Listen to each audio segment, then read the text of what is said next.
Nchini Iran, kukatika kwa huduma ya internet sasa kumeingia siku ya 7 mfululizo, hali ambayo imeathiri mawasiliano ya mamilioni ya wananchi kote nchini. Hatua hiyo ilianza mwishoni mwa Januari 8 wakati maandamano makubwa ya kupinga serikali yalipozidi kushika kasi. Maandamano hayo yanatajwa kuwa miongoni mwa makubwa zaidi ambayo Iran imewahi kushuhudia katika miaka ya hivi karibuni.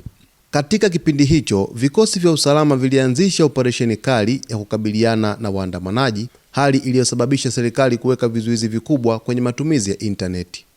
Tangu wakati huo, wananchi wengi wamekuwa wakikosa huduma za data za simu, programu za kutumiana ujumbe kama WhatsApp na Telegram, pamoja na mitandao ya kijamii kama Instagram na X. Shirika la NetBlocks linalofuatilia upatikanaji wa internet kote duniani limesema kuwa kufungwa kwa internet nchini Iran sasa kumevuka saa 156.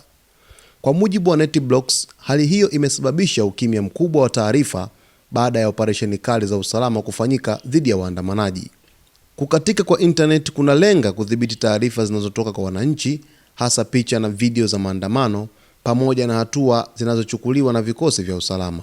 Hata hivyo, kukosekana kwa taarifa sahihi mtandaoni kumesababisha kuongezeka kwa habari za upande mmoja, akaunti zinazounga mkono serikali, pamoja na taarifa bandia zinazotengenezwa kwa kutumia teknolojia ya akili bandia maarufu kama AI.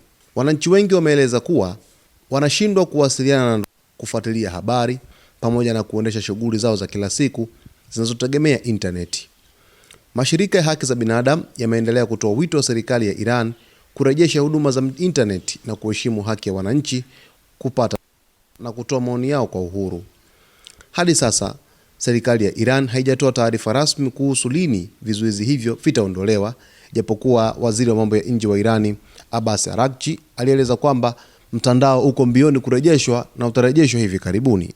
Lakini vilevile hali hiyo inaendelea kufuatiliwa kwa ukaribu na jumuiya ya kimataifa, huku dunia ikiangalia kwa makini kinachoendelea nchini Iran. Basi na sisi mtazamaji wetu tutakujuza chote kinachozidi kuendelea huko nchini Iran na maeneo mengine duniani. Usisahau kusubscribe, kulike, kucomment pamoja na kushare.